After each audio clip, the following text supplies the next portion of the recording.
Hello friends, आप सभी लोगों का हमारे इस चैनल यानी जीनियस मेकर पे बहुत बहुत स्वागत है। दोस्तों, जैसा कि सिलसिला अभी चल रहा है वन वर्ड सब्स्टिट्यूशन का, और ये वन वर्ड सब्स्टिट्यूशन जो CHSL में ऑलरेडी पूछे जा चुके हैं, ये 2017 से लेकर के 2021 तक के जो क्वेश्चन पूछे जा चुके हैं CHSL के एग्जाम में, वही क्वेश्चंस मैं आपको याद कराने वाला हूं, ताकि जो रिपीट करने वाले जो वन वर्ड सब्स्टिट्यूशन है उसे बनाने में आपको कोई परेशानी नहीं होगी। तो चलिए इस सिलसिले को हम लोग जारी रखते हैं, चलते हैं एक्सरसाइज 3 की ओर। ये है एक्सरसाइज 3। आज जो आप देख रहे हैं ये एक्सरसाइज 3 हम लोग करने वाले हैं। चलिए हम लोग क्लासरूम के अंदर पहुंच चुके हैं। चलिए यहां पर सबसे पहला वर्ड को देखते हैं। सबसे फर्स्ट वर्ड जो है ये है पोशन। पोशन मतलब कि liquid with leading magical poisonous properties.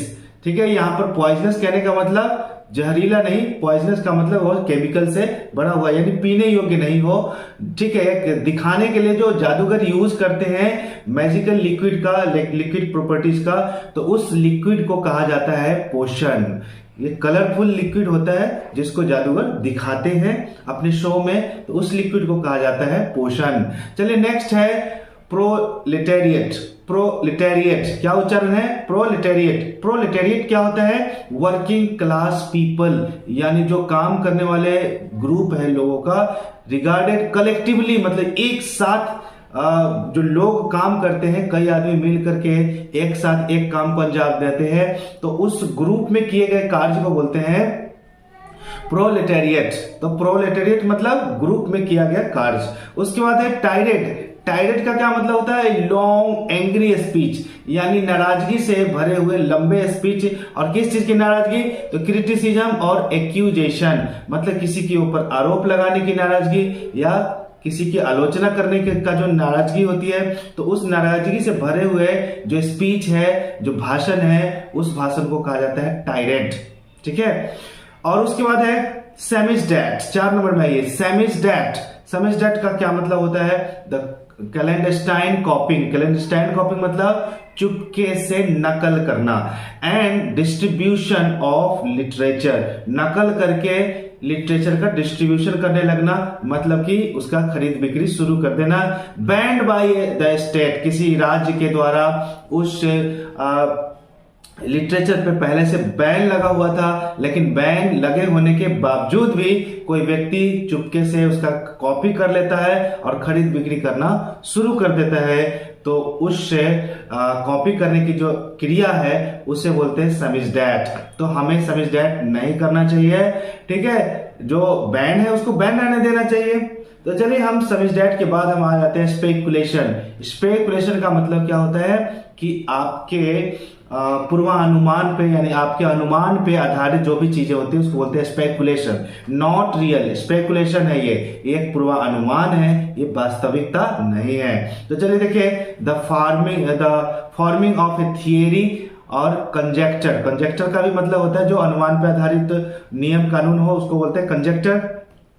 Without form evidence, कोई खास कोई निश्चित साक्ष्य के बिना अगर कोई थियरी तैयार कर लेते हैं, तो वे जो थियरी होंगे वे कहलाएंगे स्पेकुलेशन, यानी अनुमान पे आधारित या अनुमानित कह सकते हैं। उसके बाद है इरेवरेंट। इरेवरेंट का मतलब क्या होता है? Showing lack of respect for people और थिंग्स, किसी चीज या लोगों के प्रति आदर को कम करना, मतलब अनादरपूर्ण रूप से व्यवहार करना। ठीक है, आज जनरली टेकन सीरियसली, जिसको समाज में बहुत सीरियसली लिया जाता है कि उसका अनादर किया गया। तो यहाँ इरेवरेंट मतलब होता है अनादरपूर्ण। अनादरपूर्ण, तो यहां पर किसी के प्रति अनादर शो करना, यानी रिस्पेक्ट को कम कर देना, दैट इज कॉल्ड इरेवरेंट। उसके बाद है डेवियस। डेवियस का मतलब शोइंग ए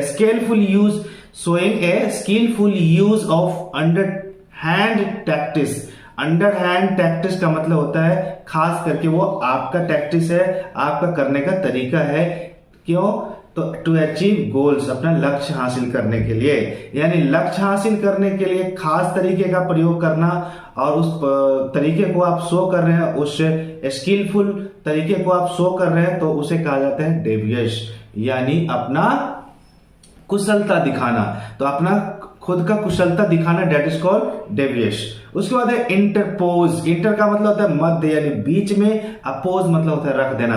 तो इंटरपोज से स्पष्ट है कि प्लेस, प्लेस मतलब जगह नहीं, प्लेस मतलब जगह तो होता ही है, लेकिन यहां पर प्लेस एक वर्ब है। प्लेस और insert between one thing and another, मतलब एक और दूसरे चीज यानी दो चीजों के बीच किसी भी वस्तु को इंसर्ट कर देना, रख देना ही क्या कहलाता है, इंटरपोज करना। Any problem?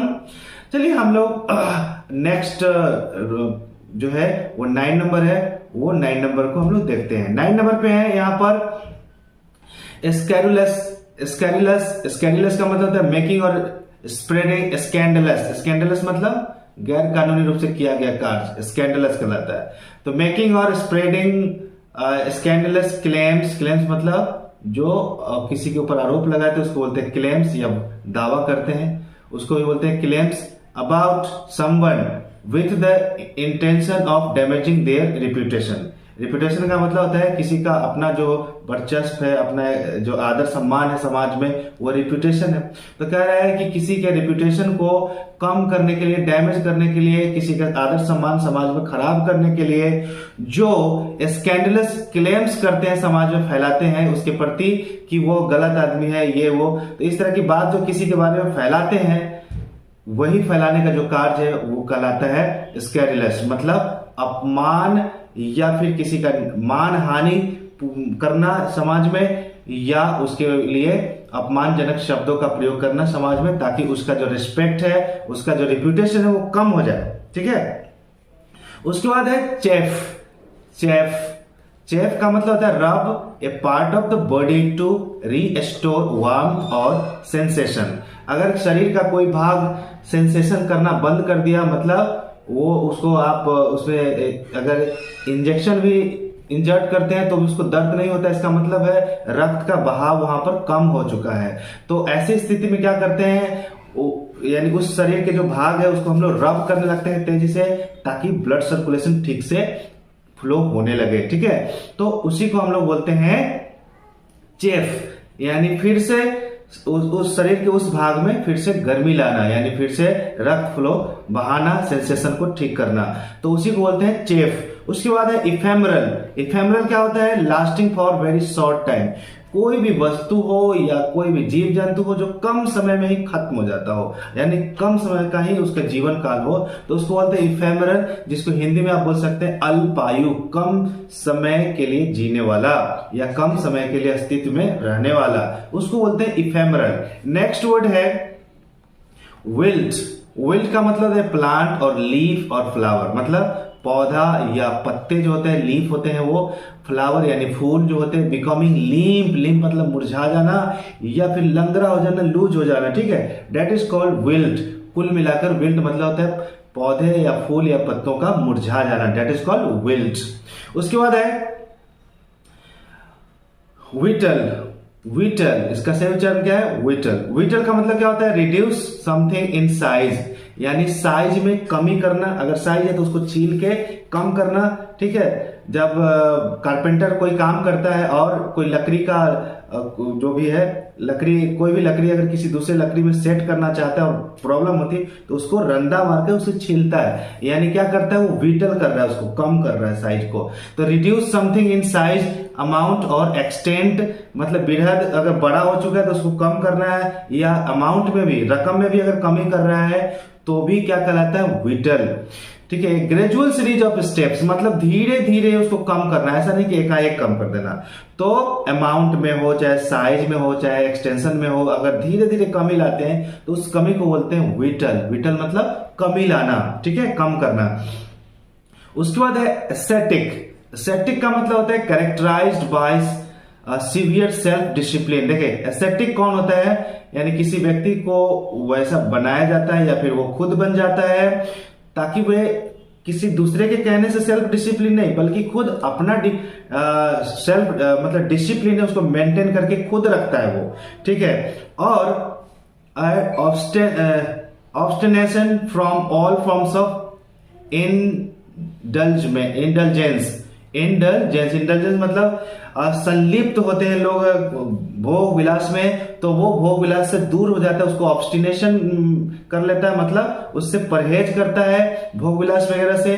Typically for religious regions, खास करके आमतौर पे, टिपिकली मतलब होता है आमतौर पे वे धार्मिक कारणों से वे अलग हो जाते हैं, अपने धार्मिक पूजा पाठ में लगे रहते हैं, तो वैसे व्यक्ति को बोलते हैं एस्थेटिक, जिसको हिंदी में बोलते हैं लोग सन्यासी, यानी भोग विलास से सन्यास लेकर के अपना साधुवादिता का जीवन जीना शुरू कर दिया, तो उसी को बोलते हैं एस्थेटिक। नेक्स्ट है सफरेज। क्या है? सफरेज। चलिए सफरेज को देख लेते हैं। सफरेज का मतलब होता है the right to vote in political elections. राजनीतिक इलेक्शन जब होती है तो उसमें अधिकार होता है आपको वोट गिराने का, तो वो अधिकार जब आपको मिल जाता है, इसका मतलब आप कह सकते हैं कि I have suffrage to vote in the election, यानी इलेक्शन में वोट गिराने का मेरे पास सफरेज है, मतलब वोट गिराने के अधिकार को कुल मिला के कहते हैं सफरेज। तो 18 वर्ष होने के बाद ही आपको ये सफरेज मिलती है। चलिए नेक्स्ट है सेवरेज, सॉरी नेक्स्ट है सेवरिंग। क्या है? सेवरिंग। सेवरिंग का मतलब होता है टेस्ट गुड फूड। टेस्ट मतलब टेस्ट लेना, स्वाद लेना, गुड फूड और drink and enjoy it to the full. कहने का मतलब कि अच्छे अच्छे खाना, जिसको व्यंजन बोलते हैं, तो अच्छे अच्छे खाना और ड्रिंक साथ में लेना और इन सब का एंजॉय करना ही क्या कहलाता है? सेवरिंग, मतलब खाने पीने का आनंद, दैट इज कॉल्ड सेवरिंग। तो ये सारे वर्ड्स कंप्लीट हो चुके हैं आपको। हम आपको लेके चलते हैं 17 नंबर पे। 70 नंबर पे लिखा हुआ है मायोपिक। मायोपिक का मतलब होता है लैकिंग फॉर साइट, मतलब आंख की दृष्टि में, ठीक है, कमी आना, यानी नजर की समस्या हो जाना, और इंटेलेक्चुअल इंसाइट भी, सोचने समझने की क्षमता भी कम हो जाना, that is called myopic. Myopic मतलब अंधापन, ठीक है। उसके बाद है हारोइंग। हारोइंग का मतलब है डरावना, एक्यूटली डिस्ट्रेसिंग मतलब अचानक मतलब भय पैदा करना, दैट इज कॉल्ड हारोइंग। उसके बाद है बास्क। बास्क का दो मतलब होता है, एक तो एंजॉय करना, रिवेल इन या and make the most of something pleasing, मतलब कोई भी चीज का पूरा पूरा आनंद बनाना, या फिर दूसरा एक अर्थ होता है धूप में जाकर के अपने शरीर को सेंकना। जब आपको ठंड लगती है तो आप धूप में बैठते हैं, अपने शरीर को सेंकते हैं, दैट इज कॉल्ड बास्क, वो भी बास्क कहलाता है।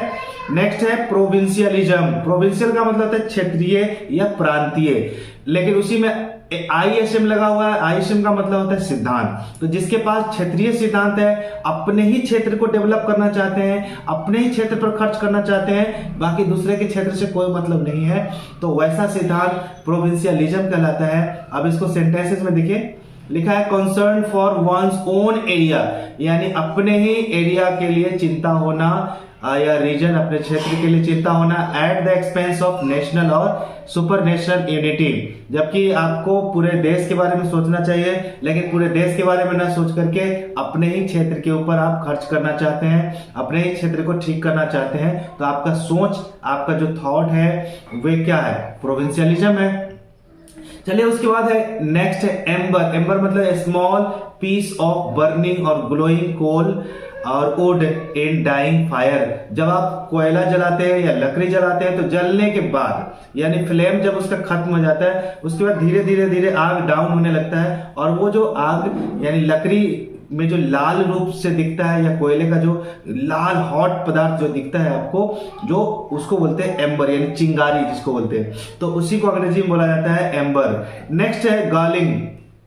गॉलिंग का मतलब है कॉजिंग एनोयंस या रिसेंटमेंट। रिसेंटमेंट मतलब नाराजगी, एनोयंस मतलब क्या होता है? किसी को एनोय करते हैं, यानी तंग, किसी को तंग करने की क्रिया एनोइंग कहलाता है। तो तंग करने या नाराज करने की जो क्रिया है वह कहलाता है गॉलिंग। तो गॉलिंग क्लियर हो चुका है। उसके बाद है प्रोफ्लिगेट। प्रोफ्लिगेट मतलब रेकलेसली एक्स्ट्रावेगेंट, मतलब लापरवाही पूर्वक आप खर्च करते हैं, तो आप लापरवाह खर्चीला है और वेस्टफुल है in the use of resources. किसी भी रिसोर्स को, जैसे खाने पीने की सामान आप ज्यादा खाते हैं, फेंकते हैं, वेस्ट करते हैं और पैसे भी बर्बाद करते हैं, बहुत बहुत खर्च करते हैं, तो आप क्या है? प्रोफ्लिगेट है, मतलब खर्चीले हैं। उसके बाद है मफल। मफल मतलब टू रैप, रैप मतलब लपेटना और कवर करना या ढकना फॉर वार्मथ। गर्मी पाने के लिए आप अपने शरीर के अंग को लपेटते हैं कपड़े से या किसी भी चीज से, तो आप क्या कर रहे हैं, मफल कर रहे हैं। और लपेटने वाला एक चीज होता है जो मुंह में, फेस में लपटा जाता है, उसको मफलर बोलते हैं। इसीलिए मफलर मतलब गर्मी पैदा करने के लिए शरीर में लपेटना, दैट इज कॉल्ड मफलर। तो मफलर नाउन है और मफल क्या है, वर्ब है। मफलर मतलब लपेटना और मफल मतलब लपेटना और मफलर मतलब लपेटने का जो भी कपड़ा होगा वो मफलर कहलाएगा। उसके बाद है एबिलिटी। एबिलिटी मतलब था कीन इंटरेस्ट और इंथुजियाज्म। कोई भी काम करने में आपको पूरा रुचि आ रहा है, उसमें मजा आ रहा है आपको, आप इंथुजियाज्म रहते हैं, मतलब कि इंथुजियास्टिक रहते हैं, बहुत उत्साही रहते हैं, तो आपके अंदर एबिलिटी है, मतलब पूरा करने का इंटरेस्ट है, इंजॉयबल इंटरेस्ट है आपके पास, तो वो है एबिलिटी। क्लियर हो चुका है। तो इस तरह से हम लोग 25 वर्ड्स कंप्लीट कर चुके हैं, साथ में उसको देखे हैं, एक्सप्लेनेशन देखे हैं, तो अच्छी तरह से बात समझ में आ चुकी है। चलिए हम आपसे मिलेंगे अगले एक्सरसाइज, मतलब कि 4 नंबर एक्सरसाइज में। तब तक के लिए हम लोग लेना चाहते हैं आपसे विदा। Bye bye.